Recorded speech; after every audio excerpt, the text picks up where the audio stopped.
Hey there, food lovers. Today we will be diving into the vibrant flavors of Greek cuisine with this delightful Greek lemon chicken recipe. Infused with zesty lemon and the perfect blend of Mediterranean herbs, this dish is not only bursting in flavor, it's a crowd pleaser and very incredibly simple to make. These spices that I'm using, they will bring the essence of Greece to your table. All the ingredients are listed in the description. For your convenience, check that out. I like to use McCormick because they do have a wide variety of seasoning and they never disappoint.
For this process, make sure that you grease your pan. I'm using a Pyrex dish and I'm just using some spray.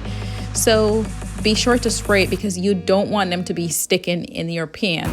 My oven is already going at 350 degrees Fahrenheit and I'm going to be baking this for like an hour.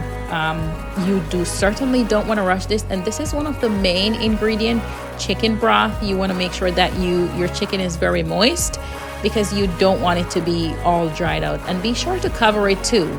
You use foil paper to cover it, and that will keep the steam in, and the steam will help to give it that tender, juicy, and succulent flavor.